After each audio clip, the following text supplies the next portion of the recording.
Goalkeepers, never strikers, they'll deliver. Crowd roars erupted, you can feel the quake. 80,000 voices.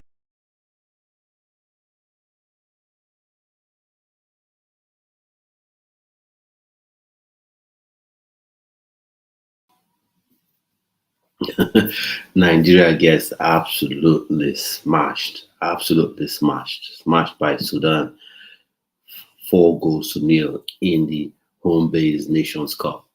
Crazy. Wow. Who saw that coming? And of course, we're going to talk about Isak, or the drama surrounding Isak and Newcastle United that's still ongoing. We'll have to talk about that for sure.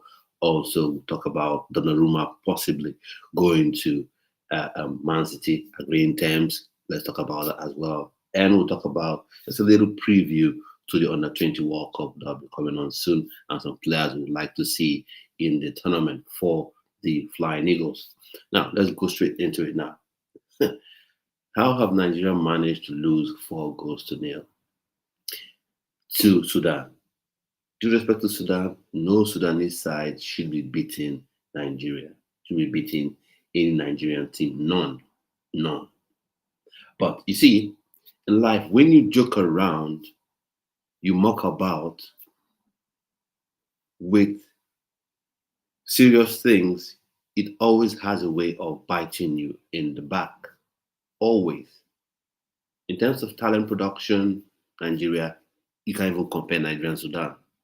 You can't. It's not even close. Natural talent, you can't even compare. But when your league is the way it is, then it's a problem. Where you're having people leave the league just like that. Your best players leaving the league. And I'm not saying going off to AC Milan, Chelsea, Real Madrid, Manchester United, going off to Tanzania, going off to Sudan, it's a Sudanese club, going off to even a Raja Casablanca, understandable, but going on to places where you wonder, going to Tanzania, you're wondering why? Because the league is not good enough. The financial compensation in the Nigerian league isn't good enough. 100%. Let no one deceive you. When you compare it, forget about comparing it to Europe. Compare it to, other African leagues. You see a lot of Nigerians going to the Simba FC or so in Tanzania. Not to even talk about South Africa. South Africa is levels ahead of Nigeria when it comes to, when it comes to their league, how commercially viable it is, how rewarding it is for players who play there, how organized it is. Of course, natural talent, Nigeria trumps South Africa 1 million times. It's not close. It's not up for debate. But when it comes to how they organize their league, how they put it together, when it comes to how they pay their players, it's not even close in that regard. So poor. And then you have politics that comes into play. You've got politics that comes into play. So even when you have a group of people performing in the league, those people don't get to play. They don't get to play, which is madness to me. It's absolute madness, in my opinion. I don't know what you think. I don't know how you feel about it. Maybe because it's not, it wasn't the full-scale Super Eagles. It was a home-based Super Eagles. So maybe for you, that doesn't really count as anything. That doesn't really bother you that much, but it does bother me. It does bother me. Okay, you had Anas. Anas is the highest goal scorer in the league, 18 goals or thereabouts. He didn't play. At least he didn't start the game. But rather, what did you have starting the game? You had someone with 5 goal contributions in all competitions starting the game. So what are we talking about? And you're having the Sudanese coach basically sonning Nigeria, basically sonning them. Chill. What did he say? The Nigerian team is very good, but they need better coaching. Wow. This is madness. This will catch up to us. This will catch. It has already caught up to us. The fact that you're losing to Sudan is just madness. It's enough evidence. But the sad part of this is this. It's not like you're going to have a situation where, you know, the NFF, the league management company, will say, okay, you know what, we have learned. Okay, yeah, we understand. Now we'll learn, we'll improve the league type, the league, the Nigerian Premier Football League. We'll improve the governance of the league. We'll encourage clubs to invest. We'll make the league more attractive. We'll begin to call players up to the national team, especially this home-based national team, based on their performances in the league, based on how on merit, as opposed to some player we like or some player we feel like should be in the team or who is more loyal to us or whatever. But the annoying thing is that it's not going to be the case. It won't be the case. It won't be the case. It won't be the case at all. So we'll come back to this, but let's talk about other issues. So Manchester City, Manchester City, have been. There's a report that they have agreed terms. It hasn't come from Fabrizio Romano. It hasn't come from David Ornstein. So maybe take it with a pinch of salt. But the report that they have agreed to deal with Donnarumma, agreed personal terms, and Donnarumma is leaving PSG. Let's face it, he's come up with a statement to say he's leaving PSG, not happy with how he's been treated, so he's going to go. And let's forget about all this playing out from the back. When you talk about what a goalkeeper is meant to do, Donnarumma is one of the best in the world. Shot stopping, commanding your area, being big, coming out and claiming crosses. He does it at a high level, at a world class level. So I would have been intrigued if maybe Chelsea was interested, but I don't think Chelsea are really interested in him, especially given his wage demands. And then big Man City going for Donnarumma when they already have Ederson still. Are they anticipating maybe a sale for selling Ederson to Saudi Pro League, or could Chelsea come in? But Chelsea may never be able to come in because the wages may just be too crazy for Ederson, given this whole new wage structure. And they may say Mike Pennell is the guy. But Robert Sanchez, for me, isn't quite that guy, in my opinion, from Chelsea's perspective. Now, for other clubs, Arsenal, are you confident in Raya that you wouldn't take a punt on Donnarumma or on Ederson? Because let's face it, if Donnarumma comes to Manchester United, Manchester City, one thing is for sure, Ederson is no longer the number one. So would you be taking him? Manchester United fans, are you looking at Donnarumma's situation and saying you want to take a punt? I think they'd be interested in a goalkeeper. I know a lot of Manchester United fans are like, oh, the coach hasn't come to make noise about Onana. Well, you can't make so much noise about Onana because you don't want to mess up your relationship with the goalkeeper, especially if he doesn't leave. And then we talked about this whole team surrounding what's his Isak is just madness to me, in my opinion. And this is what you get when you do all this gentleman agreement thing. There's nothing called gentleman's agreement. Gentleman's agreement is something created by people who have more power than you in negotiation to trick you. Put an arm around your shoulder and say, "Oh, don't worry, we're going to say, don't worry, it's going to be good. You want to leave for 20 million euros? We'll make it happen. Don't worry, don't worry. As long as you play well for us, you're good. We have that good relationship. It's fine. No worries. If they really mean it, it should be in the contract. So it's just a mess right now. Isak has already said he's not going to be playing for Newcastle United. So I think at this point in time, though it might feel like a kick in the teeth to Newcastle United, I just think probably you negotiate with Newcastle, with Liverpool, and guts them for as much as you can. So maybe you get 125, 130, 130 million pounds, and then you get some academy players who do as well. Maybe you get to have Yellow to come alongside. You probably get to Rio Ugo Moha to come alongside as well. And then you move on and start to build up your team. Now, back to this whole Chan madness, back to this Chan craziness, right? When would we learn? When would the Nigerian Football Association learn? When? I keep saying this, nobody is coming to save you. Nobody is coming to make your league good. Nobody is coming to make your national team competitive because it's no one's responsibility. It is your responsibility. You have the responsibility to make your league good. You have the responsibility to invest in your league, to attract investors, to sell your league on the project of your league, as opposed to just doing things crazily.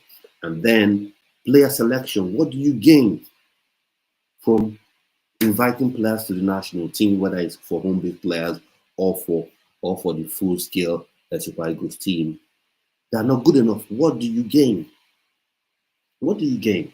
At the at the main Super Eagles level, we've seen the likes of Ahmed Musa, that should be a minister of sports or chairman of an FA somewhere. Rightly so, he is head of GM of Kano Pillars right now. Who knows? Probably he could be. He could be invited come the next World Cup qualifying round. He could be invited, and you'll be shocked. You will see him right there. Boom, he is on the squad list, and some folks will defend it. I'm telling you, some folks will defend. Oh, we need this experience and all. Like Victor Osimhen doesn't have experience. 2 Nations Cup under his belt. So that craziness. Where will we stop? Having like 9 players from Remo Stars, really, the highest goal scorer in the league didn't get to start any game, I don't think. And you keep playing players that, based on the data, based on their performance, they're not meant to be in the team. And you have people that come up with these weird, crazy takes that I just can't understand where it comes from. And you don't invite players to the team based on their form, on their club form. So what do you invite them based on? What do you invite players based on if you don't invite them based on their form at their clubs? And I thought this home-based Nations Cup, which is an oddity in itself, but I thought the whole point of this home-based Nations Cup was to, give an opportunity for the best of the best home-based players, who play in the home-based league, domestic league of each country, the opportunity to show what they're able to do. Because when you have the AFCON, qualifiers, when you have the World Cup qualifiers, you usually go for your best of the best that play outside the country. And these home-based players usually don't have the opportunity to, show what they can do. So this home-based Nations Cup, sort of an opportunity for the best of the best home-based players to show themselves, to show what they're all about. But no, you have to go and spoil it. You have to go and adulterate it. You just have to. Nigerian Football Federation, you just have to do it. You invite players that are not good enough. You have players who are good enough. You refuse to have them in the team. And Eric Chell must hold this one. He must hold this one as well. If you cannot defeat Sudan, I'm sorry. If the head coach of Nigerian Super Eagles, if you can't defeat Sudan, I'm telling you, any selection of Nigerians should be able to beat any selection of a Sudanese team in football. So if you cannot defeat a Sudanese team, then what are we talking about? And as well, if you're a coach where you're not strong enough, right, to pick the right players, use your technical eye as a coach and scout the grassroots academies, scout the MPFL clubs, and pick the best players you've seen and have them in the team and insist on having them in the team. If you're not that strong enough, then there's no point being the head coach of the Super Eagles. There's no point being the head coach of the Super Eagles if you aren't strong enough. If you aren't strong enough to say, boom, this is my team, I would be sacked based on the performance. I will either get a new contract, will get in the job based on my performances, based on the performances of this team. So I have to pick the players that I want. And then let's even shift away slightly from the talk about maybe influence from the Nigerian Football Federation or Nigerian Sports Commission. Keep it aside and just say, let's not go conspiracy theory. Let's just say Eric Sekuchel, head coach of Nigerian Super Eagles, you picked this side. Let's say you picked it. You selected the players. You watched them. You saw their stats. You went scouting. You saw a striker score 18 league goals. You saw one come up with 3 goals and 2 assists. And you said, yeah, I'll go with this one. I'll go with this player. And this is a player I think you've invited previously in the Unity Cup and it wasn't good enough. And you say, you know what? I'm still going to go with this player that is not good at all. So what does that say? Does that say you should be in the job? That begins to call your technical ability into question, because if we want to keep this whole thing about, oh, there was no conspiracy theory, oh, there was no let's say, how are you? This is your sign, Nicholas Jackson, Wissa, and Samu Agahoua for Newcastle United. Now, well, that's the interested in Nicholas Jackson, and Nicholas Jackson is open to a move to Newcastle United. Let's see how that would move. Samuel Gehoua signed for Newcastle United now.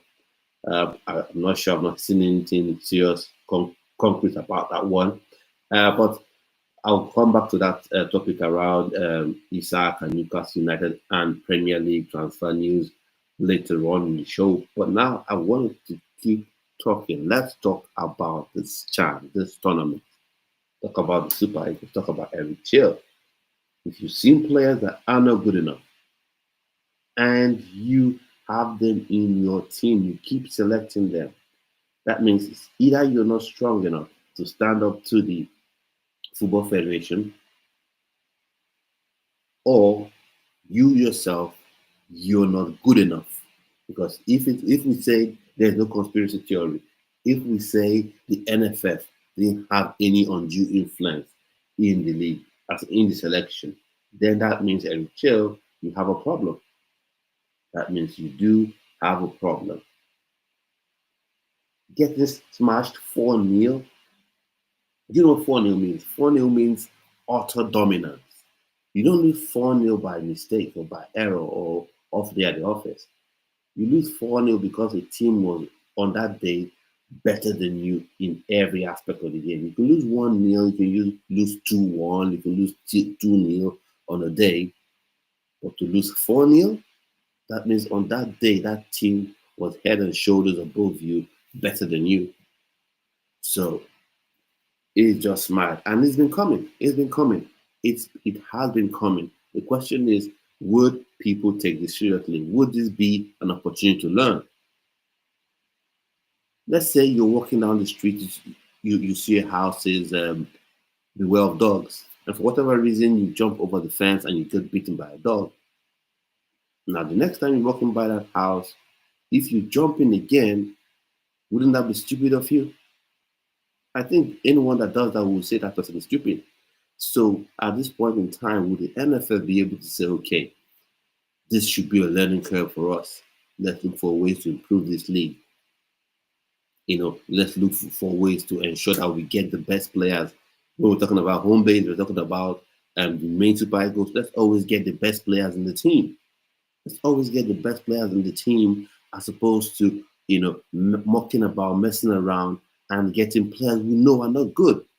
Because you can't tell me the selectors don't know good players. They know. They know. But it's just that winning is not something that's really, how do I say this? It's not something that they feel is important. What I think Nigerian administrators, selectors, NFF, what I feel they think is important is you get the budget from the National Sports Commission, you allocate it as you want, you travel, when there's an AFCON game, a large entourage, you travel to World Cup, large entourage, spend money, bars and stuff. I think that's what they feel is important, because you can't tell me that you watch these games, you watch the league as a lot of people watch in MPFL, you watch the league, you see all these players, you see, oh, this is the best defender, this is the best right back, this is the best winger, this is the best striker. And then you just say, no, we're going to depart from that. We're not even going to go with the best we have available.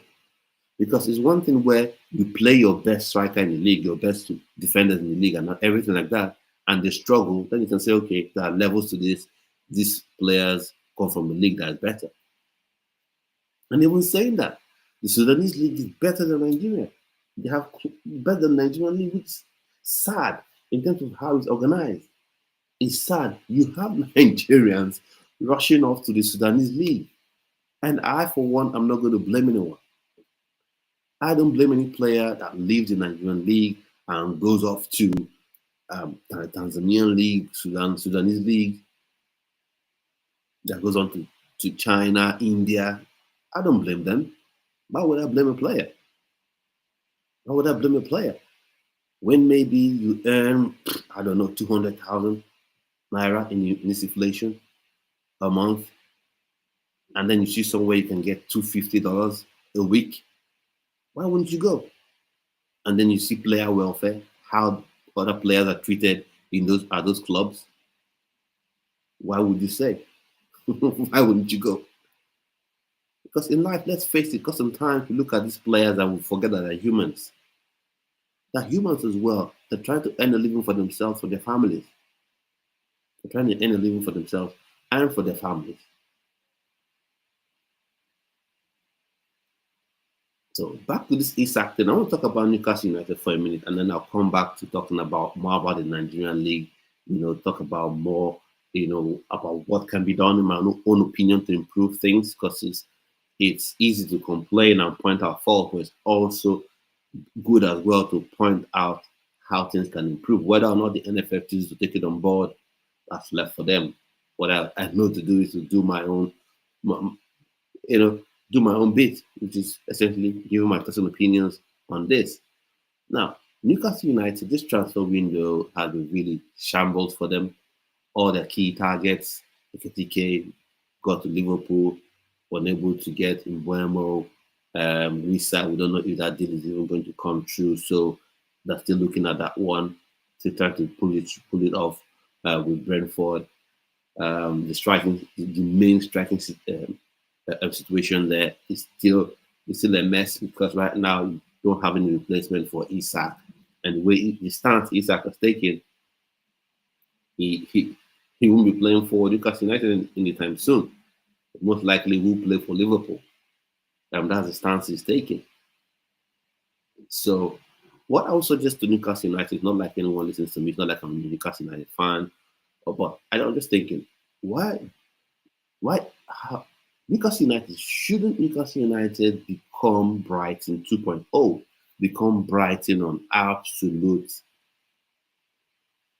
become crazy Brighton, like Brighton on steroids. Like, why can't Newcastle be that, where you get those absolute gems that are just right on the cusp of breaking through, that no one is really going mad about, but you can see what they can do, you see what they're doing at the minute you go and you get them. Look at top level Brazilian wonder kids, you go, you get them. You look at players who are crushing it, in the Belgian league, for instance, because people underrate the Belgian league. But you go to the Belgian league, go to the midfield, maybe you get a Rafa Medica, pluck him from that mid from Club Brugge and put him in your midfield. You get it to that Rokodari in attack, or Rafi Dorishimi. He scored again yesterday against Rangers. You bring him in attack. Because this is what Brighton does. Brighton, they go about, they sport this talent, they get them in their club. And I'm sure if Newcastle United are involved in those sort of transfers, Brighton, I don't think Brighton will be able to compete with them, because at that stage you're dealing with people who maybe earn £20,000 a week, and if Brighton offers them 30,000, Newcastle United should be able to offer them 50, and you get the deal done. Why not be that for a bit? Because right now it does feel like you have your hands tied behind your back. You can't really go on to buy players the way you want to buy players, and you feel like you deserve to buy players. And for me, I feel this whole PSR FFP thing is just nonsense. It's not really, it doesn't really have any merit to it, in my opinion, because you should be able to, because they talk about, oh, we don't want clubs to be in peril, we don't want clubs to be in debt. How about you have your corporate watchdogs or whatever? If a club, like every other company, seems to be doing things that are wrong, you investigate that club in itself. Right? You investigate that club in itself. You look at its wrongdoing as per that club and not something blanket. But in football governance, it seems like people just like to do blanket things and apply it to everyone. Because I think football is the only business where I can have £10 million and I'll just be unable to invest in invest in my business. If I start the business today, if I open up a shop and I'm worth £100 million, I can invest £20 million into that club, into that shop, no issues, no worries. But it just feels like the craziness of football. You cannot invest in a club you bought, you've paid good money for, and whether you want to call them investors, they've paid good money for and want to invest in that club and get return on their investment. You say, no, you have to go through the steps. Or because some club was run badly, you're now here, no, we don't want you to invest in the club. But you see people that are sort of running shady scams like you have in Manchester United, and they somehow get to survive, they somehow get to live. You see teams like Barcelona selling parts of their pitch, selling their TV station, and they somehow get to survive. I think this is something that has to do with competition. It has nothing to do with, preserving clubs, making sure clubs stay in business. It has to do with competition, stifling competition. Let's not forget, when Roman took over Chelsea, before he took over Chelsea, those of us who were old enough to remember how things were happening, Real Madrid would break their transfer record every other year. Sign Figo, transfer record broken. Sign Zidane, transfer record broken. So every other year, Real Madrid will break the world transfer record set by them. And there was no FFP. But once Roman came in, and let's face it, though Chelsea has always been a big club, but Chelsea, were never really at that point in time before Roman came in, able to punch their weight, at the level of, Real Madrid or Barca and Manchester United. So when they saw this guy, Roman, just came in, broke the mold, signing players, improving his team, causing headache for everyone else, for the supposed European elite. Like, no, we've got to do something. And then they came up with this FFP thing. I keep asking, if you care so much about European clubs, competition, blah, blah, blah, blah, how about the Uzbekistan clubs? What have you done for them to improve how they can compete? What about the Cyprus clubs? What have you done for them to bring them up? If you're all about bringing clubs up and ensuring financial stability and all that, what have you done for those clubs? But it's always clubs where you have owners that come in and are willing to spend money. They're willing to spend their own money. And a lot of these owners, like the PRF guys, if you say, spend money on Newcastle United from your own funds, we don't want this club to be in peril, right? They will spend that money. They will spend that money. Same thing with Roman when he was at Chelsea. If you say to Roman, we don't want you spending Chelsea money, if you have all the money in the world and you want to spend, you want to buy players from your own coffers so that this club is not left in financial peril, Roman would have done it. He would have done it. And they keep using examples of people that own clubs and like Bury and all that, and they allow their owners to go scot-free anyways, like Bury, that own Bury and all that. Oh, they did this to the club, but they refuse to also use Roman Abramovich as an example, right? He left the club debtless, no debt, zero debt. Roman left the club debtless. He left the club zero debt, no debt whatsoever. That's why these new owners, clearly Blue can spend. That's why they can spend. And if you say the same thing to these Newcastle United owners, yeah, we don't want you messing about with the funds of Newcastle. We want to preserve, the sanctity of Newcastle United. We don't want them to go into extinction. PIF guys will spend that money straight out of their coffers, right from Saudi.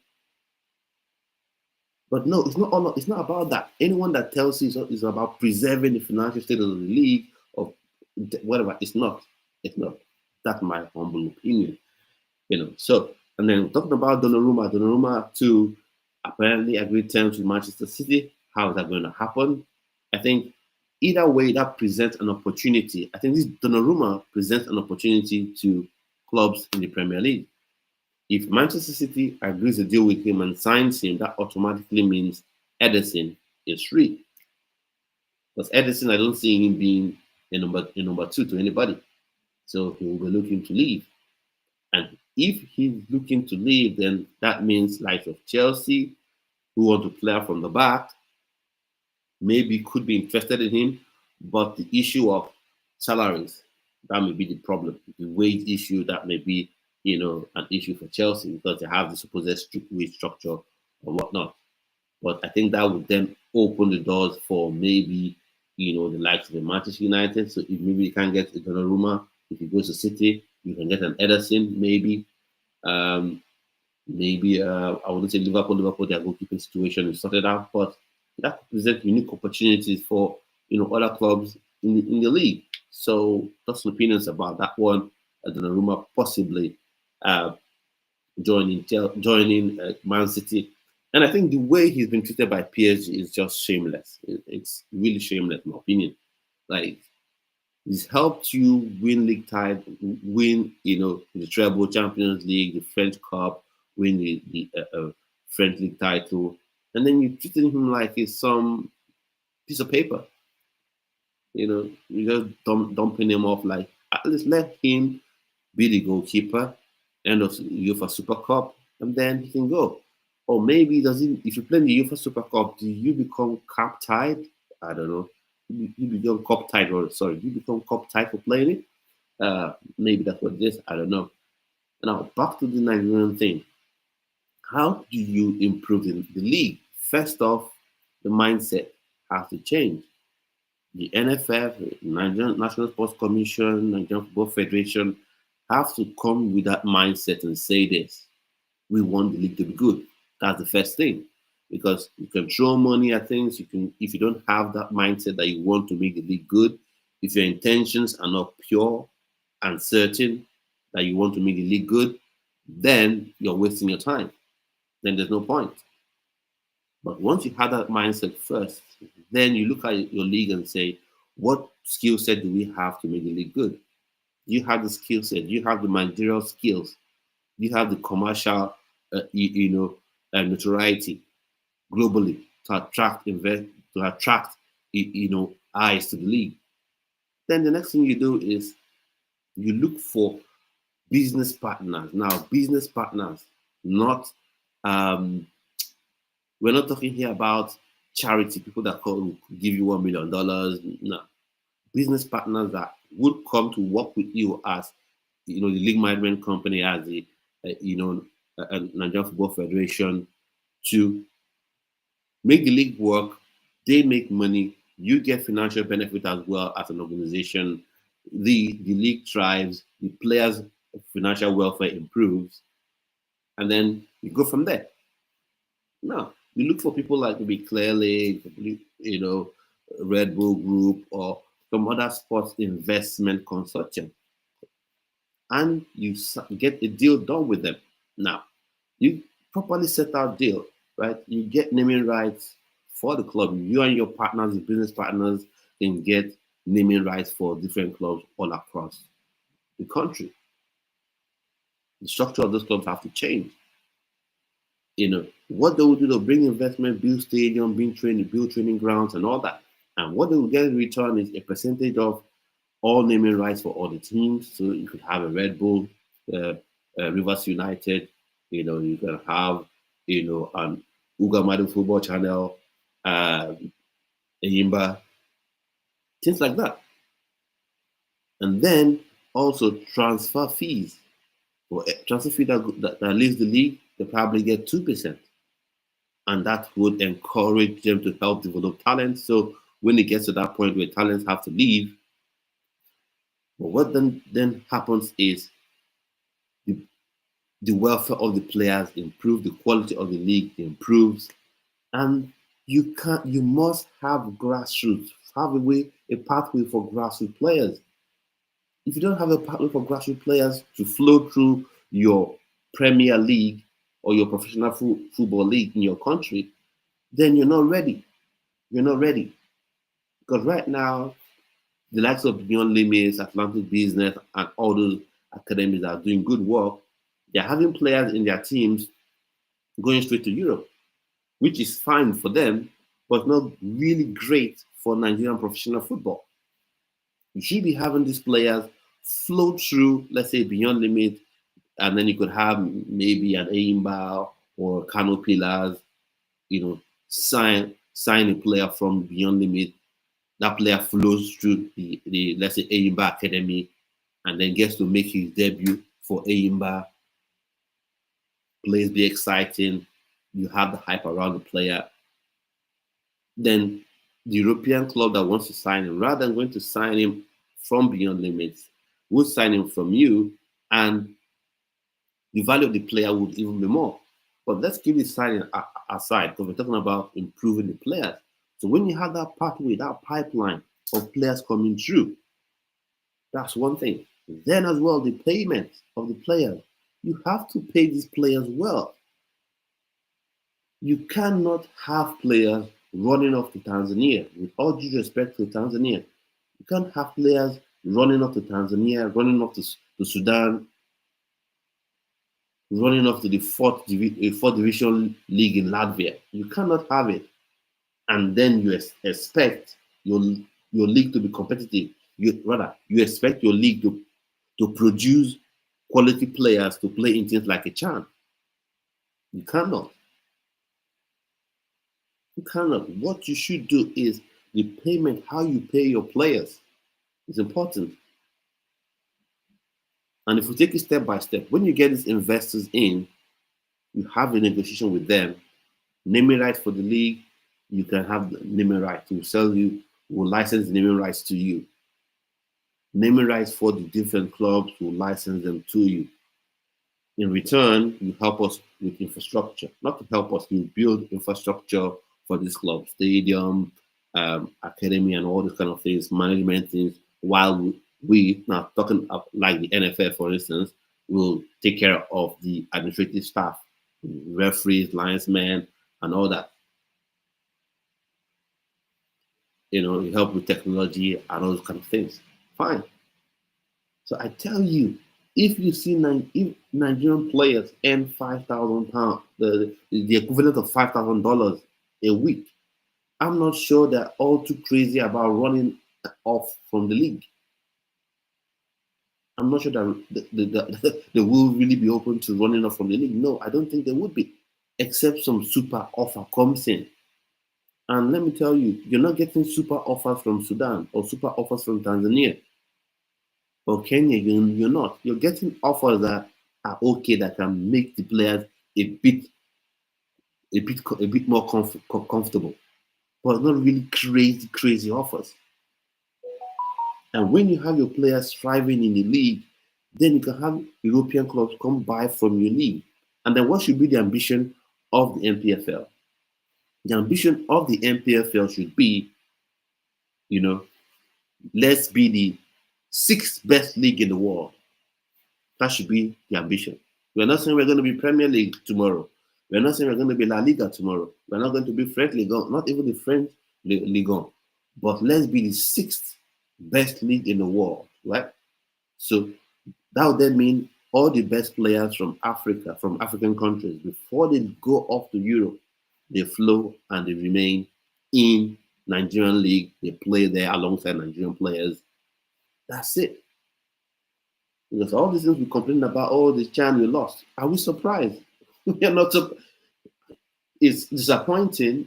It's really disappointing that you lose to Sudanese side. And this is not a club competition where you say, yeah, they're able to sign players. No. You lost to a Sudanese national team, which means and a home-based one in that matter, that they got their own players from Sudan and you got your own player from Nigeria, and they absolutely smashed you. Not a 1-0 win hanging on for dear life, though. 1, 2, 3, 4. 4. Got railroaded 4-0. That's what it's called, a butt posterior end whooping. And you can't have that. If as an NFF chairman, secretary, whatever they call themselves, you watch that game and and you're not moved, then you have no business being in Nigerian football. If you watch that game, you saw Sudan destroy Nigeria 4-0, and just okay, that's fine, we move on, then you're not meant to have any business around Nigerian football. You shouldn't exist in Nigerian football. You should be doing something else. You should maybe running a shop somewhere, or having a car dealership somewhere, but have nothing to do with Nigerian football. And the selection process, I'll come back to the clubs, but the selection process is crazy. It's crazy. And we see this with the main Super Eagles team.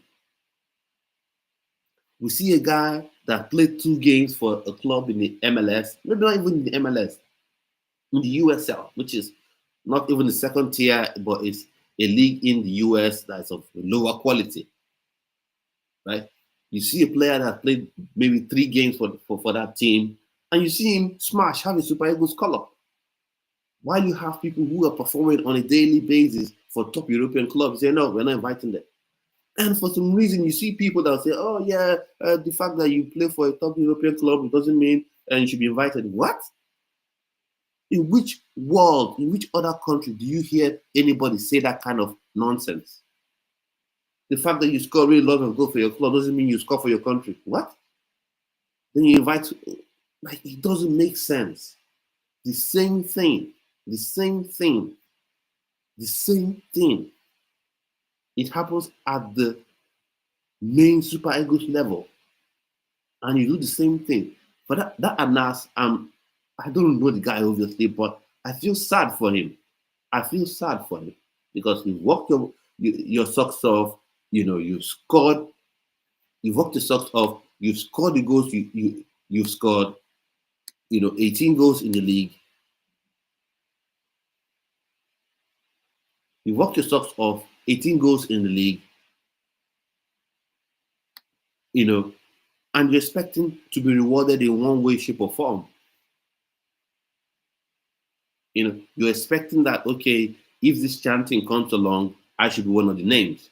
You're expecting that maybe if there's an opportunity for, a home-based player to make it into the Super Eagles, a main team for a World Cup qualifier, AFCON, or for a friendly match, that you will be the guy. But no, you're not the guy. They invite someone. I know Sikiru Alimi is like a name in Nigerian football for whatever reason. People seem to like the guy. I don't know. But he hasn't scored goals. He hasn't done enough. Now, don't you feel ashamed as the Nigerian Sports Commission person, the NFF person in Nigeria watching the game? Don't you feel sad that you watch the game and you see someone with 5 goal contributions? Not 5 goals, 5 goal contributions. So I think it's 2 goals and 2 assists and 3 goals as the guy leading the line for the team. And you expect people to be shocked, to be like, Nigeria lost? No. You can't be shocked. You can't be shocked by that. And I want to call out Eric Chell. Eric Chell, I know you like attacking football, you want to play attacking football, but if you pick a team, and because when he was first appointed, he did this thing where he moved around, the Nigerian professional football scene in Nigeria, supposedly watching matches, scouting games, and all that. If you did all that, and obviously you saw people who were performing, and you say, you know what, no, I'm not going to go for those ones. I will go for some lads who are not so good. That is comparatively. Because right now, when you do things like this where you take players who are not good, or at least who are not as good as other ones in the league, and you give them game time, what you do is this. You confuse people as to the quality of the league. But if you come up with the best players, maybe the best left back, the best right back, the best left winger, best right winger, the best 10, the best striker, right? And then you come up in a competition like this and you lose, then people can say maybe the quality of the league is not that great. Let's see how we improve it. But what you've done now, you've got people that will say, oh, it's because you didn't bring the best players in the league. That's why. Look at the league. Have to improve it. I've said it before.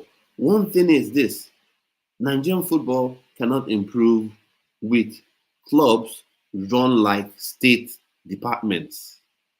It's not going to work. It's not going to work. Look at it's not going to work. It's not run like state departments. It won't work. It won't work. Nowhere in the world does it work.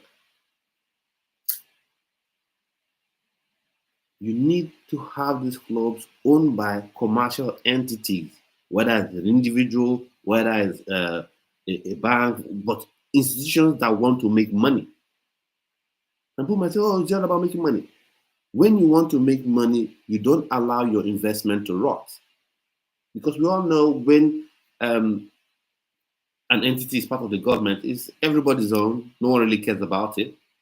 But if you have Eyimba, if you have Rivers United, if you have Plateau United, if you have Kano Pillars, right? If you have Shooting Stars owned by individuals that would have invested in it and want to make money, then you know they're going to take it seriously. They're not just going to sit around there and allow the club to waste. So this is the breakdown. First off, you clear your mind and you say you want to improve the league. Then the second thing you do is, what skill set do we need to improve the league? And then you say, okay, the skill set we need is we need people to improve the visibility of the league. We need people to help us with the commercial side of the game, improve the branding and things like that. Okay. Where can we find folks like this that are used to investing in football? The Red Bull Group is all over the world. They want to invest in football everywhere. You know, they have a partnership with Leeds United. They practically own RB Leipzig. They practically own RB Salzburg, right? You get to those guys, and once again, business, not charity. Okay. Jurgen Klopp, Mr. Klopp, because he's the head of their football business and thereabout. This is the proposal for you. You come in, naming rights for the league, you get that. Front of share sponsorship for all the clubs, because you have to face it where the league is. You got it. Naming rights for the stadium, if you want to have it for all the stadium, all the stadium of all the clubs, fine. I know people from Europe, if you start doing that, will complain, but it doesn't matter because none of them have come to help you, so you have to help yourself. And then you say, for stadium and academy, you help us build that. But what you get in return is, like naming rights, you get that. We'll have a streaming platform to show the games, and then you get, let's say, 40 or 50% of the subscription for the streaming service. Then, when players are signed from each of the clubs, you get a percentage. When you make that proposal out, they will see, okay, this is how we make money from this. So we are now invested in this. We want to make this work. This partnership can work because we can make money from this. And then when you do that, players now automatically, if you're earning $5,000 a week, $10,000 a week in dollars in Nigeria, you wouldn't be seriously thinking of just rushing away, to the first offer that comes from the Moldovan third division. You wouldn't be. Players will still leave, but they'll leave for real money, not for $30,000. Oh, no, they'll probably leave for 20, 25, and that will do a lot for the clubs. That will do a lot for the clubs. A player leaving for 25, a player leaving for 30, a player leaving for 40. And then all these kind of competitions, it will make sense for you to say you expect Nigeria to win it. And then it will make sense for you to insist home-based players must be in the senior national team. Then it will make sense because you've got players who are there. And that's why Nigerian players are undervalued outside. because you can go back. Because one thing is, if people know that you can go back, they give you more value.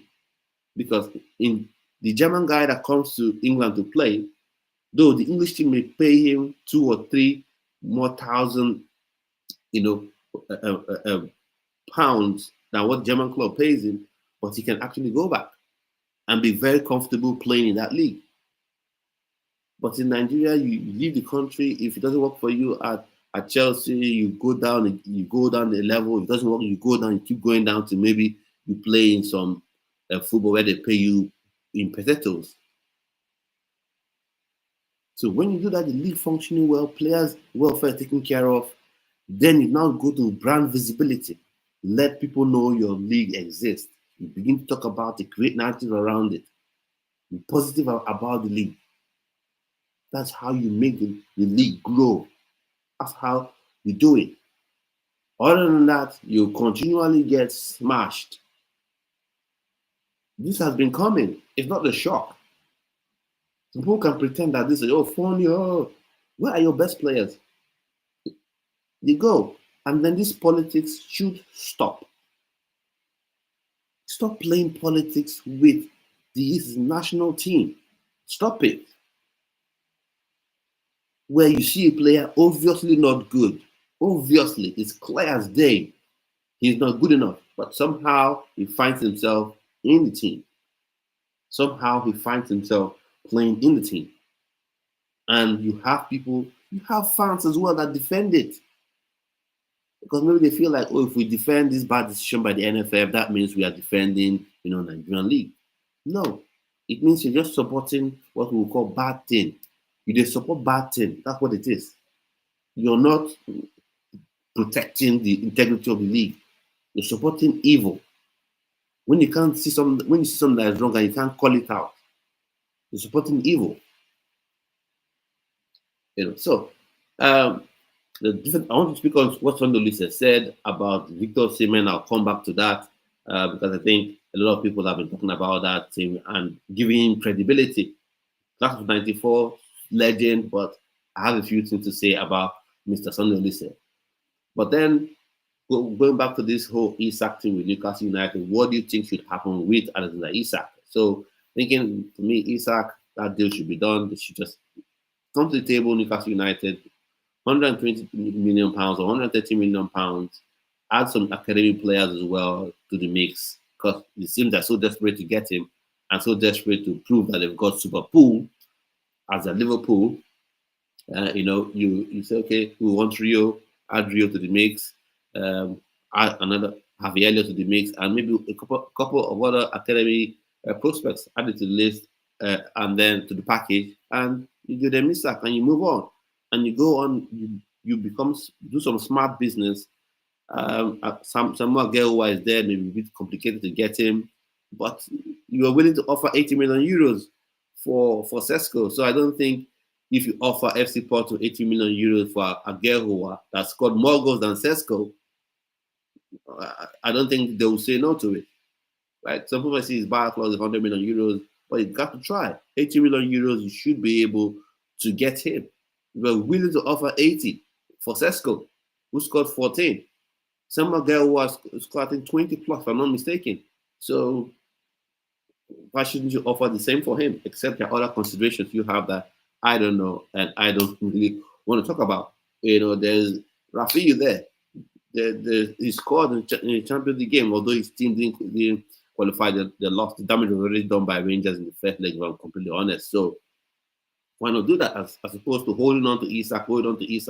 First off, he's not going to train with the team anyways. Even if he decides to stay, he's going to be toxic because Newcastle United, they have very good fans, but one thing is sure, they can also attack a player in terms of verbal vitriol and be unhappy with him and create a toxic atmosphere because of how he's behaved.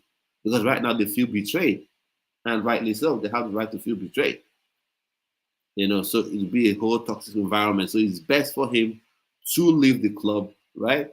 And then you get some other names in. So let's say out or shake down Donnarumma, Man City agreed the deal for him, or agreed personal terms with him. And that brings me to the question I've been always wanted to ask.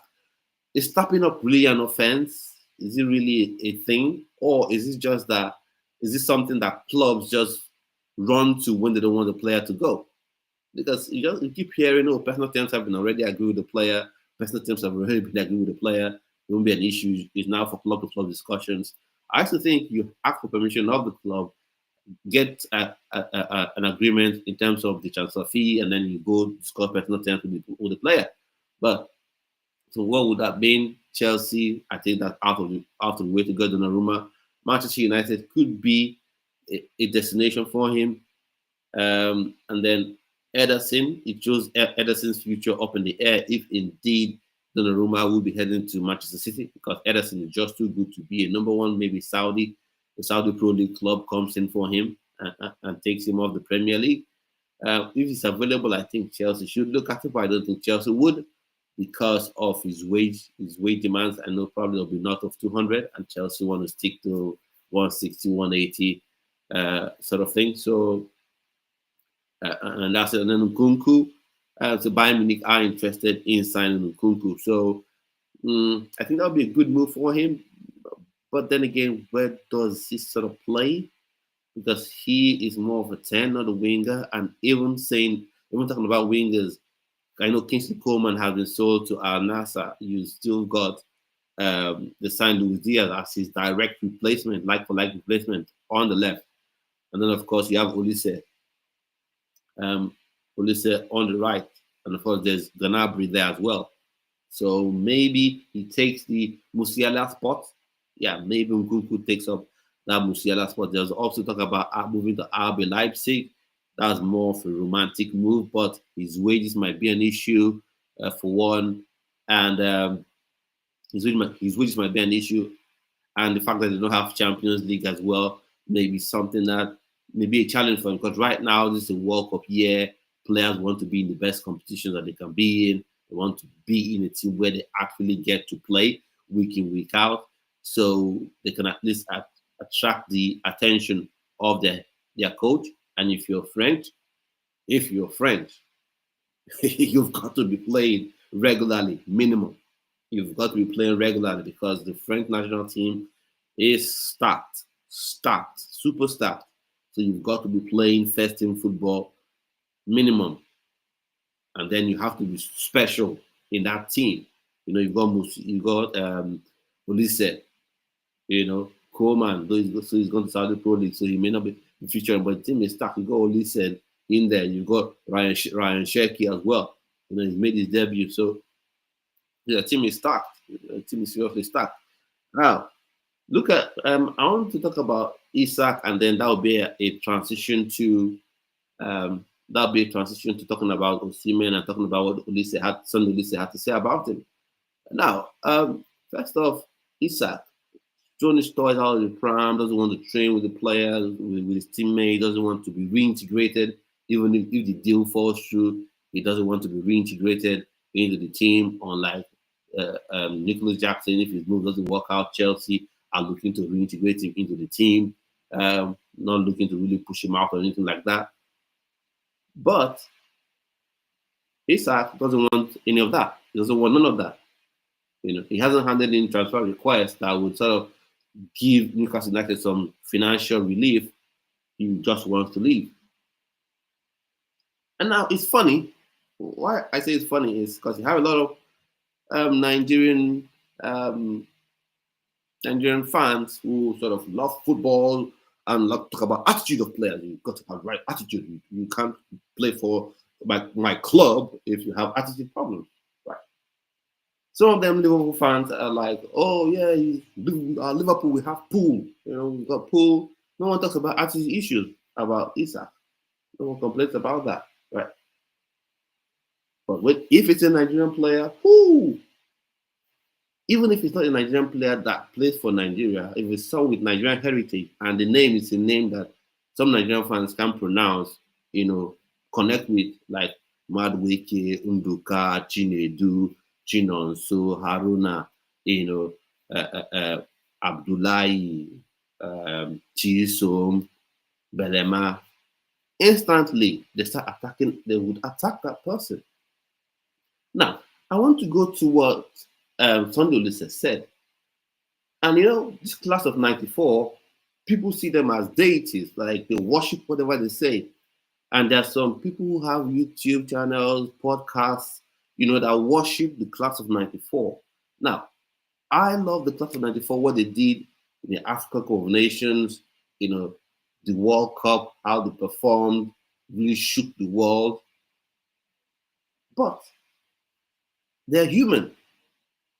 So Sunday Olise came up to say basically, why big clubs didn't come for Sunday Olise. Didn't come for Victor Osimhen. One, because the cost of signing him was just too much. Just too much. My lord. So expensive. Super, super expensive to sign, Victor Osimhen. It was super expensive. It was just too much to sign Victor Osimhen. Welcome, Charles. How you doing? I'm good. Good morning. Yeah. So I'll just finish what I'm saying, and then you can chime in on this Sunday Olise thing. It was just too much to sign this. Victor Osimhen was too expensive. 7 million euros was not too expensive. People will say it's expensive. It was not too expensive. I get that. That's what Olise was going on about. Okay. But you see, his wages, weekly wages, that's too. When you calculate the wages, and then they have sell-on clause, 10% sell-on clause, it's just too crazy. And a lot of people were like, yeah, yeah, you're true. This is true. I've told people, leave the money footballers earn. Forget about it. They are in a different stratosphere. They're in Mars, we are on Earth. Forget about what they earn. Now, if you want to be concerned too much about what they earn, about the salaries they earn, apply that thing across the board. That's right there? Okay. Apply that across the board. Now, look at what's his face now? Isak. If Isak is to leave, going by the metric of what's his face? Of Sunday Olise, he's already been offered, rather, Newcastle United are already offering £110 million. This is not a clause. This is straight up, this is what we are offering. This is not a clause. This is not we are figuring we have to, we would have signed him for 60, but they've got this clause that we've got to meet. This is what Liverpool have come up with, 110 million pounds, right? And now you haven't just Liverpool fans who are Nigerians using that to say, oh, we've got pool. But let's continue. So 110 million pounds already for Isak. Then how much does Isak earn anyway? Let's just do a quick search. How much does Alexander Isak earn on a weekly basis at the minute? So how much does Alexander Isak earn?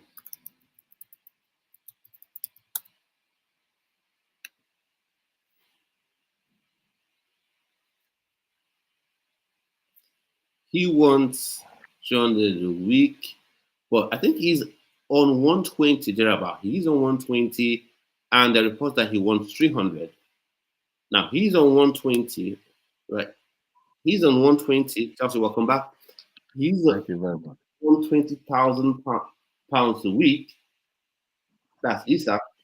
And if he's going to Liverpool, that money will be doubled at the very least. That's what happens when these deals happen. That's what people forget. It probably jumps to 240, 250, or maybe 300. And Newcastle United will surely include a sell-on clause. I'm sure when people heard sell-on clause mentioned by Olise, they felt like, oh, that would be different. Oh, that's something new I've not heard before. No, it's normal. Football contract, sell-on clause, buyback clause, it's normal. Those are normal clauses they include in those contracts. So, we're already 110 million pounds already. And then if you want to say sell on, if you want to add his wages to it, so let's say 200 Let's just keep it 240 a week. Let me get this out here. Let's say 240 a week. 240 a week for 52 weeks. 240 a week, 240 grand a week times 52 weeks. That's 12 million. And let's say the contract is for maybe 4 years, right? Times 4. That's 49 million. Let's just remove the point. It's actually 49.9. Let's forget about that 0.9 and make it 49 million. And do 49 plus the 110 thereabout that they've offered now. 110 million. That's 159 million. I think is getting up to that 187 million euros, if not more than that. And then let's say you add an additional 10% sell-on clause, like Ulisse pointed out. So 10% sell-on clause. So that would be 1.5. Yeah, so that would be 15.9. That would be 15.9 million. 15.9 million, 10% sell-on clause. So why am I saying all this, right? Ulisse had at his video where he came up to speak, he came up to talk, to make Victor Osimhen feel like, to make people feel like Victor Osimhen's deal was super, super expensive, that no club can ever, so expensive, why should they? Then he now came up and finally he came to the point where he wanted to come to, because class of 94, they always support their boys. His disagreement with the old coach is the problem. That's why they would not hire him. Chelsea doesn't care about Finidi George. Real Madrid don't care about Finidi George at all. Isak is basically telling people that pay him still, I'm not going to train with you. I'm not training with you. I'm not training with you. I'm going to chill somewhere else. In fact, at some point, he trained with his former team. He went to his former team facility and trained there. But nobody's saying character issue. Nobody's saying anything. But we come and we hammer our people. Now, Charles, let's start first with the Osimhen thing. Ulisse, what you say, what you have to say about it, and then we'll go on to talk about this chanting. Okay. First of all, I read the Ulisse stuff, and I can't really there's no justification. If you look at Osimhen, Osimhen is one of, if you mention best 3 strikers in the world right now, you mention Osimhen. He's in that league. So why do you say it's expensive? If Osimhen wasn't a Nigerian per se, let me be sentimental to that point. Will you say that it's expensive? Exactly. If it was Haaland you're talking about, will you mention these things you're mentioning? Exactly. No, you won't mention it. So there's nothing that's being expensive. Isak is not even a clause.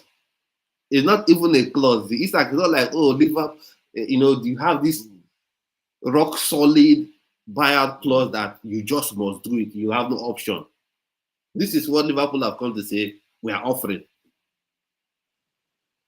It's not like, oh, there's a clause, and as clause can be stubborn. If you don't meet the clause, don't worry. It's not a clause. It's what they have offered. So sorry for interrupting. Go on, please. It's okay. It's okay. Now you look at Osimhen. I think he's worth every penny that is in his contract or whatever he's demanding. It's worth it. The clubs who have refused to make a move, they're all seeing what they're missing. Now check out the clubs who are supposed to sign him. How many of the strikers are better than Osimhen? How many of them? So you can't tell me that it's expensive. You're talking about his fallout with Finidi George. What is that? It has nothing to do with what's happening. These are just excuses, trying to make yourself feel good. Maybe people should look at and click on your video or something. It makes no sense at all. It makes no sense. It makes no sense. So let's talk about this Chan thing. I was disappointed. I was not shocked. I was disappointed. That's it. Smashed 4-0. And for me, I don't know about you, but 4-0 doesn't speak to me as, the team were hanging on for dear life. 4-0 speaks to me like you were dominated. You know, when you have a little brother and he's just disturbing you, you just put your hand on his head and just keep him one side and you're doing like this. That's how fun it is to me. Absolutely dominated. It wasn't like you were, because as a team who is more high profile than another team, right? You can expect that every now and again, right? You could have an off day at the office, team can peep you 1-0, have a dodgy penalty, you know, and things like that. You know. Yeah. So Kinika says, nice one, bro. You just said it all. Thanks, my brother. Thanks for the comments. Thanks for the comment. So, but this one we're actually smashed. So, what are your thoughts on the game? What are your thoughts? That game. You know, when I switched on my TV to watch the game, I met 2-0. 2-0. And at halftime, I was like, what is this? 2-0. Okay. All of a sudden, I'm seeing 4-0. I was like, what is this? This is not. See, no matter how low the Super Eagles, so far it has to do with African competition. Eh? No matter how low we have become, you won't see that kind of score line. You lose 1-0. Okay, it's understandable. Something happened. But you play a game where, like you said, that game, the score line shows that they were just fully dominated. Nothing. There's nothing. I don't even know the word to Okay, use to quality. I want to throw something at you as well. Like, I don't know. I'm not quite sure if you follow the MPFL that much. I follow it from a standpoint of players who are living the. I don't watch the game day in day out, but I follow it a little bit. There's this guy Anas. I think he's the highest goal scorer in the league, but that with 17 or 18 goals. Okay. So when they had the Unity Cup, he was not invited. As well, the part of the home base who they were inviting. Then there's this guy, Sikiru Alimi. Sikiru Alimi, he has 5, not goals, 5 goal contributions for the full season. 2 assists, 3 goals. Unity Cup, he was the one invited as part of the, the top home base players performing, where they come and play with their, European or European based counterparts. In this chan now, that's meant to be for the best of the best from your domestic league. He was the one, this game, he was the one that started. So, what do you think? What do you think about the selection process, for this for Nigeria?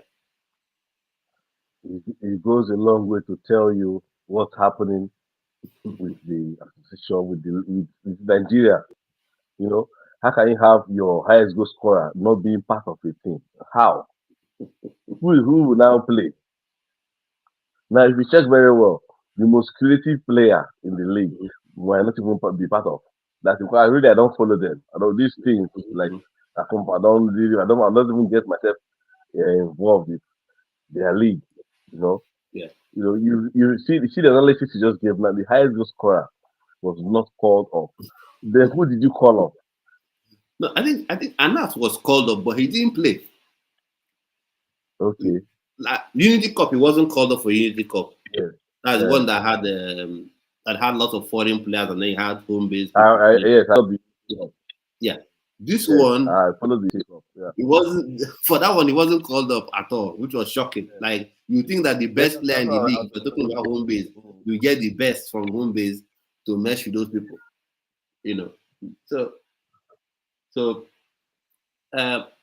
Let me.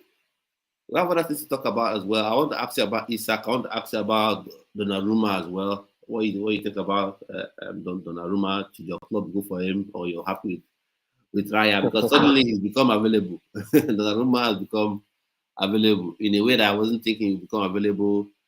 And the other topics too, there's Isak, there's Donnarumma, there's possibly Nkunku leaving Chelsea for Bayern. Models question: Super Cup, who do you have winning it? Do you think Spurs can do anything, or there will be Spursy as usual? So Donnarumma, what do you think about Donnarumma? Donnarumma leaving No, PSG. this issue of transfer is, it's really something that it's a spectacular circumstance. Donnarumma wants to leave PSG. Yes, it's normal for players to want to move on. Mm-hmm. But the issue there is, when clubs hold players down, if they know that you have a long-term contract with them, Contract. they know next year they're not going to still lose if you remain there. They want to make sure that you need them. We have the World Cup coming up. You need to play because if you don't play, some other person plays and shines in your position, you'll be dropped. So it might also be an avenue to also punish you if you don't play. But when they know that if you don't tell this guy, he might leave for free. Mm-hmm. They will be forced to sell. But if you have a long term contract, a contract is a contract. Mm-hmm. If you decide not to do, you can be sued for breach of contract. So as it stands now, Donnarumma is a good keeper. If we had, if we Arsenal was looking for a keeper, I would have Goalkeeper. said Ateta, go for him. But right now, I think we're okay. We have Raya, we have Kepa. It's good for us. Good. I So, mean, I would have loved him at Chelsea, but wage demand, they don't want to go above certain wage. This thing, just like it just takes me back to those days when Wenger was at Arsenal, where they don't go beyond certain wage structure. So he kept Chelsea the are club. in that place right now because Donnarumma would just have taken Chelsea to this level because one of the reasons I don't have Chelsea really competing for the league title, like the challenge a bit, but I think is Sanchez. With Sanchez, you have to be leading by 3 goals to nil. I think you have to be leading a game 3 goals to nil with 30 minutes to go and 2 goals to nil with 10 minutes to go because he can always do something. Like you can't have a 1-0 lead. He can always come up with one thing like this that is sure that he should have held, will just end up the back of the net and things like that. So and I love Donnarumma, but I don't think it's going to happen. So the rumor my head from there. So next thing we talked about all this Osimhen and all that, but just in a vacuum, this Isak transfer saga and all that. What's your opinion on it in general? Hmm. Isak transfer saga. You know, when players see a higher club, like I remember when Madrid made an attempt to sign Cristiano Ronaldo, the first attempt, Mm-hmm. Ronaldo almost went mad. It Mm-hmm. took Sir Ferguson to calm the situation down. He put his foot on the ground and was able to convince Ronaldo to stay one more season Mm-hmm. with them, and probably they will sell him to Real Madrid. It's that same situation of Isak. Isak seeing Liverpool win the league, seeing the kind of football they play, for him, he thinks, oh, this club is going to take me to the next Mm-hmm. level, Yeah. and his head has already turned. He wants to go there. He's doing everything within his power to force a move to Liverpool. But be sure, if Newcastle doesn't want to sell, they will not sell. Mm-hmm. They will not sell because they are the ones with the power now. They are the ones with the power now.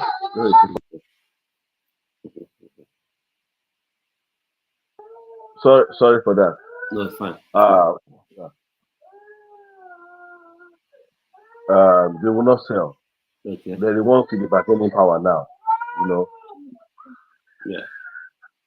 So as it stands now, he is at a disadvantage position, seriously. But if he does not want, like I read on the news, in particular, said that Atlanta are even thinking of taking legal action against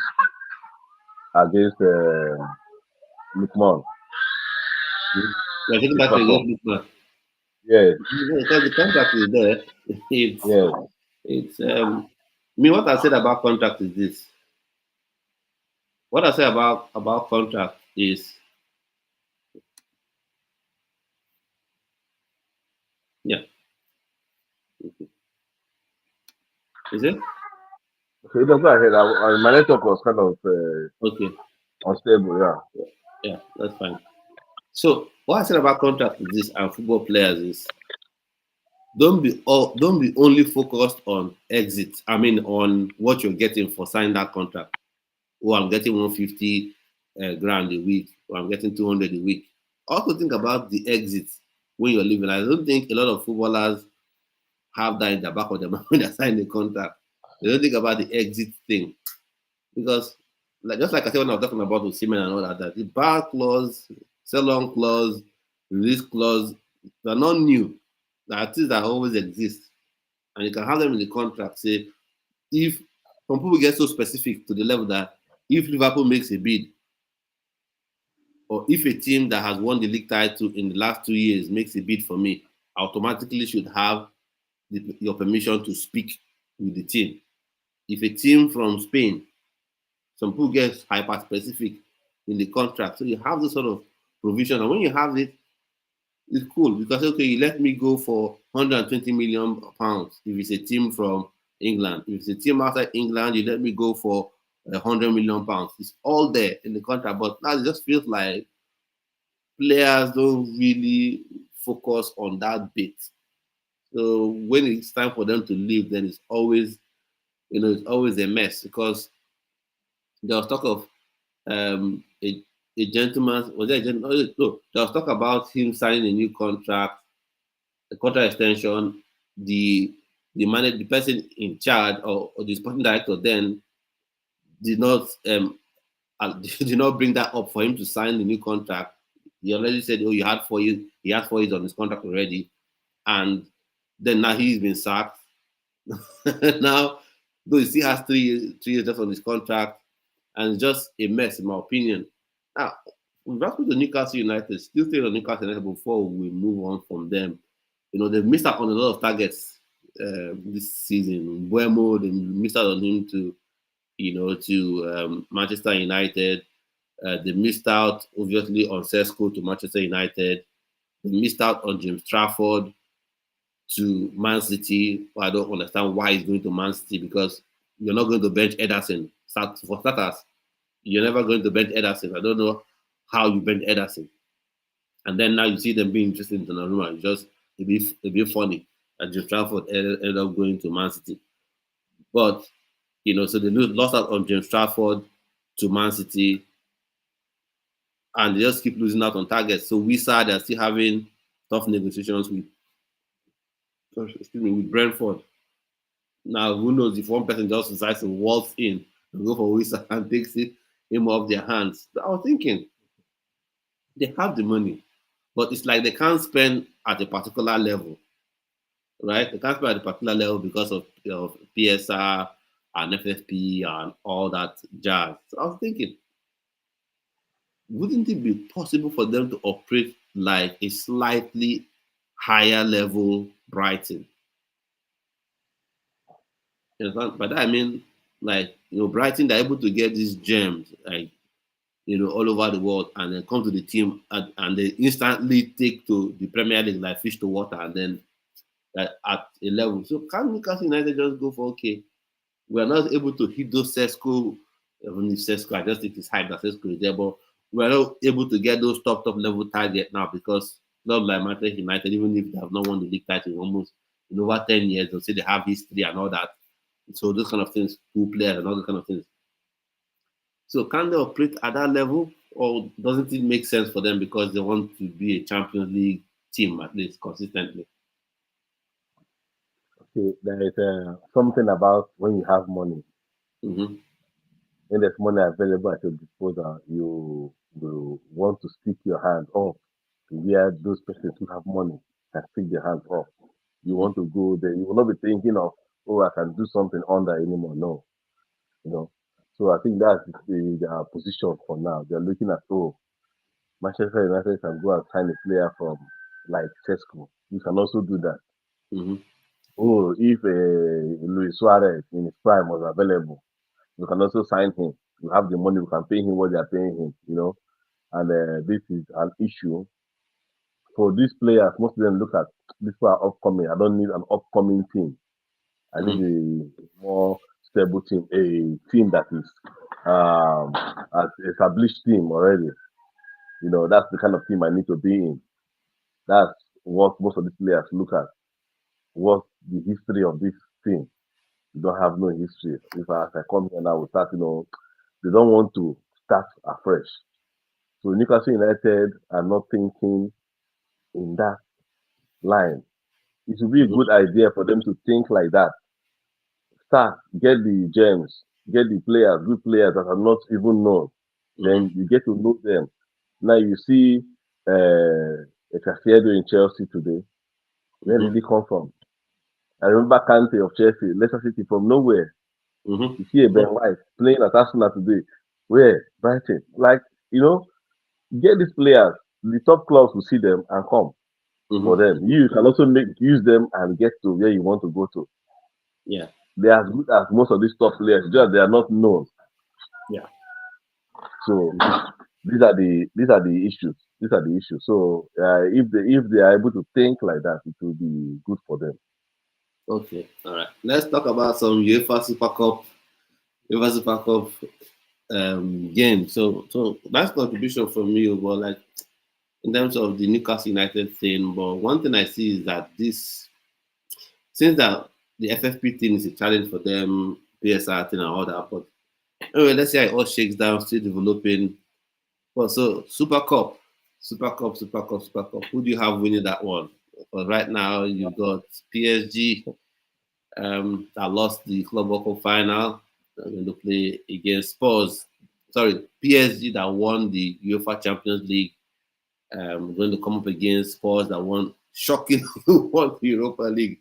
They can't believe that Spurs have actually won any sort of trophy. But anyway, so they won the Europa League. They're coming up against what's their face now? PSG. Some notable absence. You have, I think, Donnarumma is obviously out of it. He's been dropped from the team. And then João Neves, I think, as well. He's also absent. I think that red card he got, I think FIFA have used their power to, to influence, to make the red card should impact the UEFA game. So he'll be missing from that game as well. Then I think Bisuma, he lives in Bisuma, will be missing from a sports perspective. So what's your thoughts on the game? What do you have winning the game and all? Wow, this is cool. But first of all, I know you're still basking in the glory of beating PSG in the World Cup finals, and you refer to them as the club that lost the finals. But it's all good. They are European champions, and the Champions League champions, and Spurs are Europa League Europa champion. Cup. Yeah. So I don't want on paper, PSG is the team that will lead the Super Cup. But this is football. The last time we spoke, that was Community Shield. I remember I said Crystal Palace, no way for them. And at the end of the day, I was like, whoa, I ate my word. I, but if I'm still going to go make a choice, I still give it to PSG. It's not going to be an easy game. It's not Yeah, going to it's be not an going to be easy easy. game. I Yeah, give it to PSG because the Spurs have a funny way of letting people down when it matters. yeah. Yeah, Although PSG they've got go on. Sorry. against Man United, I remember. It was just, I knew that they would win, sha, because Man U was not a team to give anybody confidence at that time. Mm-hmm. I knew that they would win, but Spurs have a funny ways of letting Let it people down.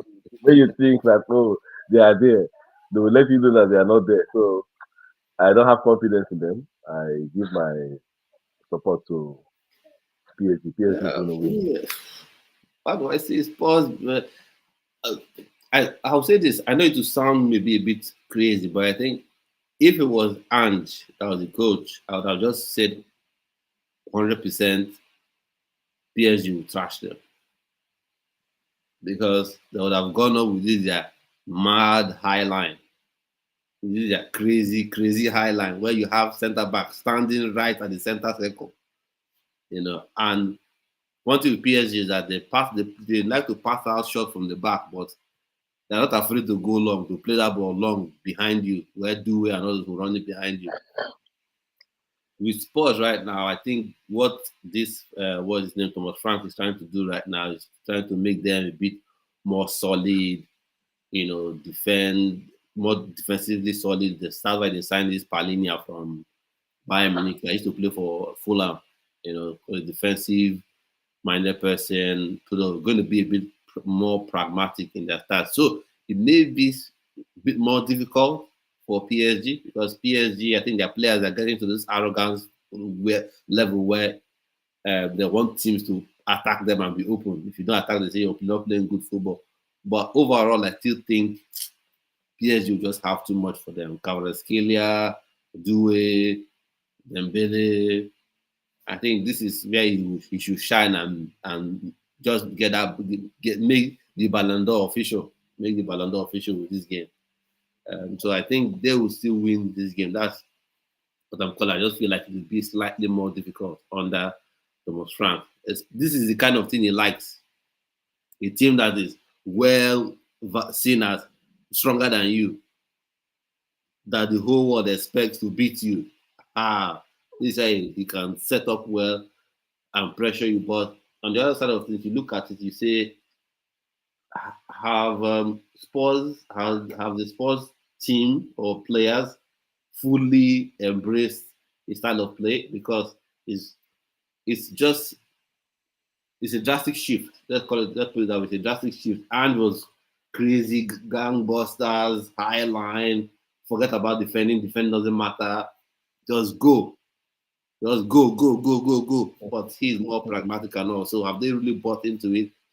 And seeing their transfer targets, I think, though they're going to be good attacking for sure. Savinho is one of them. Kudus is already signed.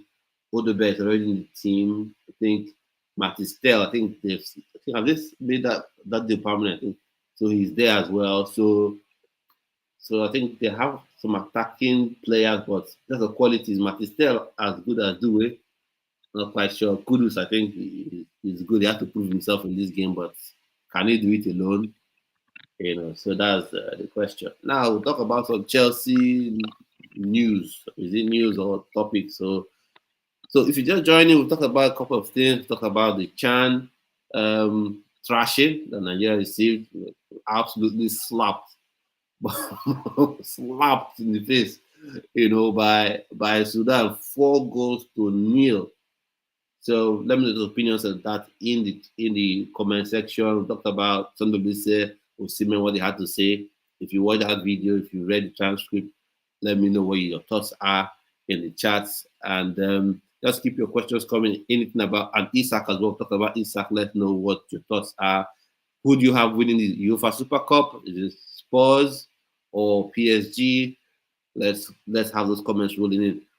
Now, let's talk about Jackson. I feel this report is kind of odd. They said Chelsea are willing to reintegrate Jackson if he's not sold. If he's not sold to, if he doesn't end up getting sold, they're ready to reintegrate him.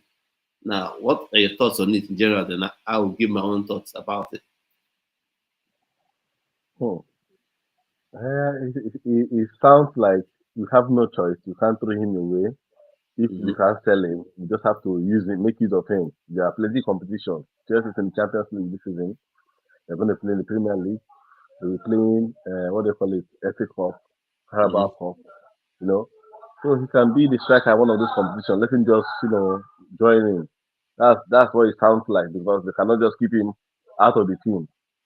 Maybe they are will have to rest. Joao Pedro also have to take a rest. The other players in the attack line, let's say here, these two players need to rest for Jackson to play. Like in other competitions, they cannot just use the two of them in other competitions, so that they'll be fresh for other matches. That's what it sounds like. So if they do that, it's not going to be a bad one. But if I were Jackson, I would look for a way out. If I was Jackson, I'm going. I'm not even thinking about it. I'm going because the only way for me that it makes sense for Jackson to stay is one, if Chelsea are not signing Garnacho. If Chelsea were not signing Garnacho, and you look at Jackson, you say you've got the speed, you've got the skill, you've got the power, but I'm not going to play you as a nine.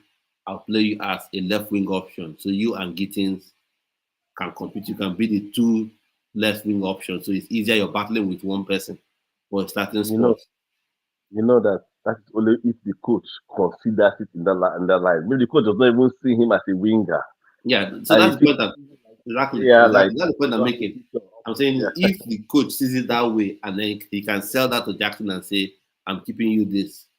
But Mm. now you're signing a Garnacho. Tyreek George is there, an academy product, whether he goes on loan to RB Leipzig or Dortmund is left to be seen. You have Gittins there. So there's no even there's nothing to sell him on that side. So that side is It shows, locked down. it shows the coach does not have confidence, does not even think about him in that You can line. even exactly then the right side is locked down as well, but you can't play there because that's if you play there, just have to play like an orthodox winger, run and cross, and Mm. that will not work for Jackson. You have Neto, you have Estavi William, and then to the middle, the center forward, you have two strikers. Jao Pedro is the number one right now. Let's face it, he will link up well, he will Yes, play with Palmer, so he meshes what Barreska wants to do. Nam Delap is the second guy. So are there even enough opportunities for him to even play? And would there even be enough opportunities for him to play? Because Jao Pedro will play like, I don't know, 60 odd minutes, 65, 70 minutes, maybe even 80 sometimes, and then the other minutes will be for Liam Delap. So maybe Carabao Cup. Carabao, Carabao may now be the one that you now want Liam Delap to start as he has few minutes. FA Cup. You have FA Cup. You have Champions League. Maybe Japan will take charge of Premier League, have the Champions League. The last I think the FA Cup as his starting position. Starting Yes, tournament. yes. Well, let's see how it all shakes down if it did happen. But I just feel like this is a World Cup year as well. And Senegal are another team that are stacked. They are Yes, stacked. You want to be I playing agree. consistently. If not, you will not be considered. Nobody will remember your name that you exist. Because you have Mane, you have this other guy, Ismail Assar. You have a lot of other people playing in France as well. So if you're not playing, if you're playing 2 minutes here, 5 minutes here, 10 minutes here, and he hasn't established himself in that Senegal team, he's still on the fringes. So if he's not playing regularly, he may not even make that World Cup team. Yeah, and then still staying on Chelsea, Nkunku. Apparently, Christopher Nkunku talk Mm. about him going to Bayern. He's more open to going to Bayern because he agreed personal terms with them January of last season, but Chelsea could not. The two clubs could not agree a deal, so he stayed along. And then now they talk of possibly him being part of some sort of weird thing where Chelsea agrees to sign Simmons, and then RB Leipzig agrees to sign Nkunku, as opposed to a normal swap. I think this is maybe for financial FFP reasons, so that trying to match their books or balance their books or whatever. So, what do you make of Nkunku? Generally, first of all, I'd like to, from an outsider looking in, what do you think about his time at Chelsea, for one? And then, what do you think about this? If he has, if he has a chance to remain at Chelsea, or what do you think about the different links? I'm really kind of surprised, or let's say shocked that it hasn't worked out for Kuku at Chelsea. He's a good player. A good Okay. player. I don't know why it didn't work out for him. He has not really had a good time at Chelsea. At the point where he wants to shine, injury, Mm-hmm. it's just been on and off for him. And I think I think he should do. He should also leave. He should leave. Mm-hmm. He should leave. But if he stays, it's not going to be good for him at all. He should leave. Yeah. It must not be a Bayern Munich. It must not be a Bayern Munich. No, it must not be. See, sometimes where we set our sight becomes an issue for us. Mm-hmm. But the moment they say no, if Osimhen was not lucky to have a Galatasaray just behind, waiting to just carry him. He would have been playing with the reserve team at Napoli. You understand? Yeah. Because we were thinking of the Chelsea, the Real Madrid, these big clubs, and they were not forthcoming. It must not be that big club you're looking at. You might go to another, will I use the word, semi-big club, a club that can see challenge at this front. Go there, showcase yourself. Let your country, your other coaches too, other clubs see you that you're doing something. It must not be a Bayern Munich. It should look something at a different place. Some other clubs are looking for players like him. He's a good player. Yeah. He's a But then good I player. think So the one go thing ahead. that again is his wages. That's another consideration that people may look at and say his wages are a bit high, and then you may look at it and say Bayern could be one of the few clubs that can actually match and pay his wages. But one thing I want to say about Bayern is that Bayern, they have this in Germany, they have this 50+1 rule, which is 50% plus 1%, that's 51% of every club in Germany must be owned by German people, the fans, and all that, which is fine. On the face of it, it's fine, not an issue. But that's Bayern is in such a powerful position that any player that wants to come to Germany, Bayern is the standard. I, for one, if it's on pure footballing reasons, say if you say wage is not an issue, I would say Leipzig is the better move for him because he's been there before. That's where Chelsea signed him from. He knows the system. They like him, and he's not going to play second fiddle to anybody.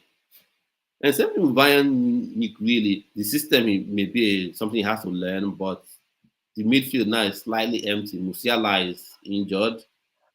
I think maybe end of September or so before he even begin to train or anything like that. So Musiala is out injured.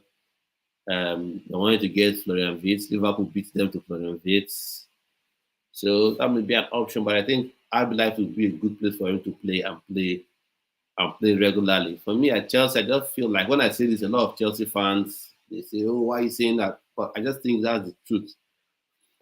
I think because you watch him in preseason, he played well. He was one of Chelsea's best players. He played well in that 10 role behind the striker, right? Then comes out of the season, Maresca played him out of position. They won.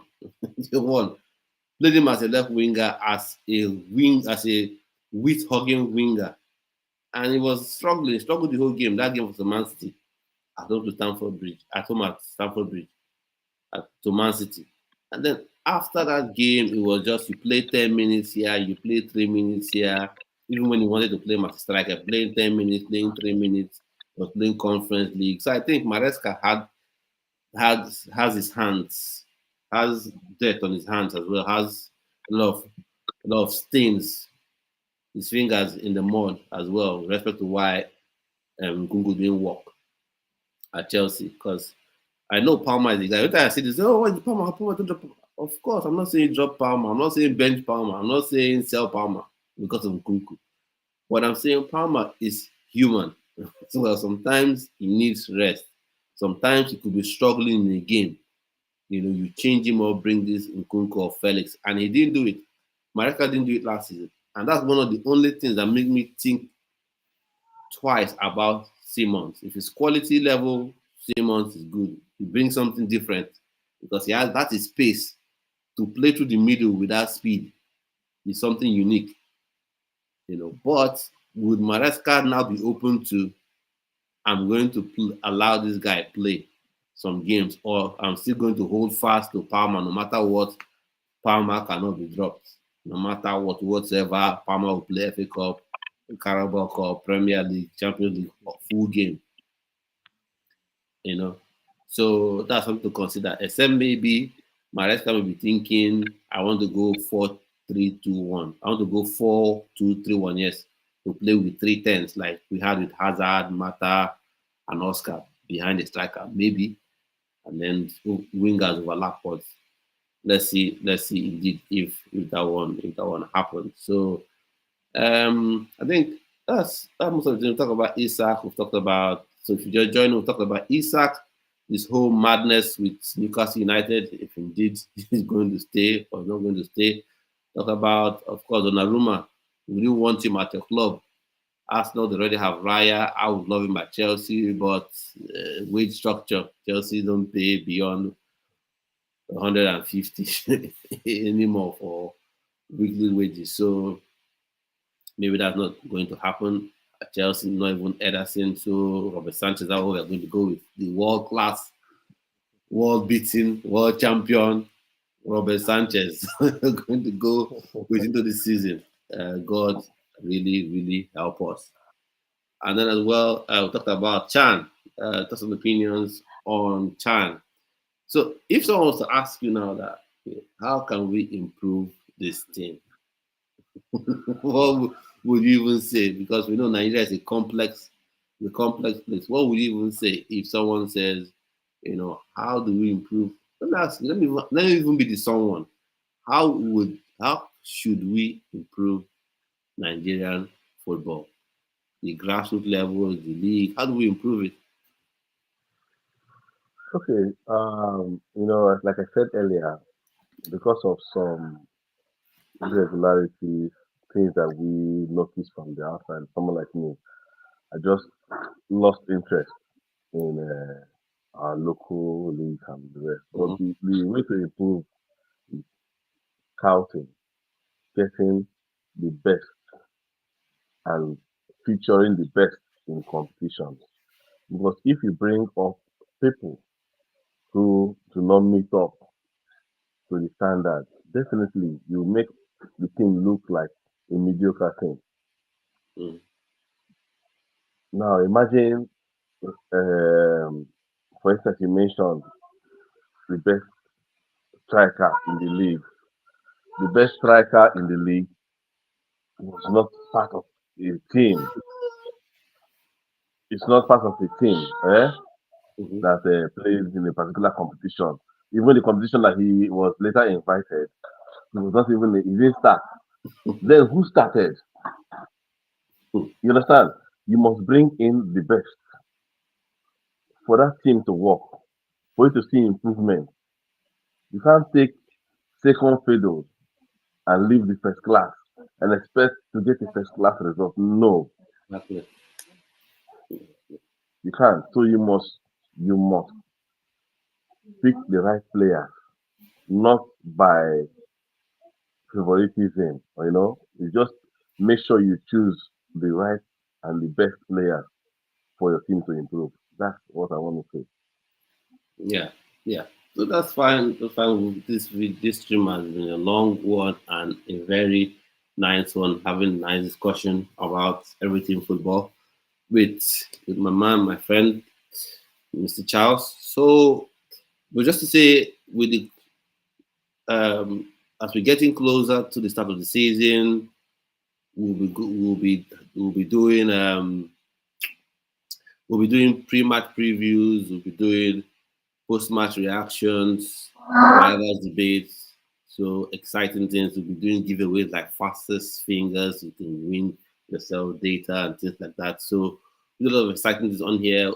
We're doing player focus. My reaction videos to players have returned. I've done one on Zachary at Takeme. So that's will be check out as well. There'll be more content coming on the channel. We'll be having, like I said, we're talking about every game that will be played in the Champions League, or not every game that we play, but games that we play in the Champions League, we're previewing them, we're reacting to them after the games. Just the moment the game is finished, you come onto the channel and you join us here. And then as well, um, the under 20 World Cup is around the corner in Chile. So we'll also be talking about the game that Nigeria will play, talking about players that are expected. And I think that's what we'll have to talk about today before this video ends. And then so we'll be talking about the games, reacting to the games, and the players, the top performers. So uh, when I think about it, maybe we'll have another time to do that. But for players I want to see in that under 20, like under 20, I want to say Already Porabo for one. I don't know if you've seen him. So I think what we'll do is maybe give you time to research some of these players. Or did you follow the under 20 Nations Cup? Did you follow the under 20 Nations Cup? Okay. No, not We'll give really. you time to have a look and research those players, and then we can come back to it and do it on another video stream. But I want to say this: can we please? I don't want to judge anybody, but can we please, on a 20 World Cup, I don't want to look younger than any of those people. Please. I don't want to look younger than any of those boys. I don't want to look younger than any of those boys. That's what I want to say. Like it doesn't help. It doesn't help anybody. I'm not saying anything else, but someone cannot be 19, 18, and I look younger than them with my beard and gray my beard. It doesn't. It doesn't really look like something that is real. But so that's it. Wonder Thanks some everyone for watching, for supporting, and I will see you on yet another video, and hopefully we'll have Charles join on some other videos as well. Thanks for watching, and we'll see you on yet another video. Stay well, stay blessed. Goodbye. Okay.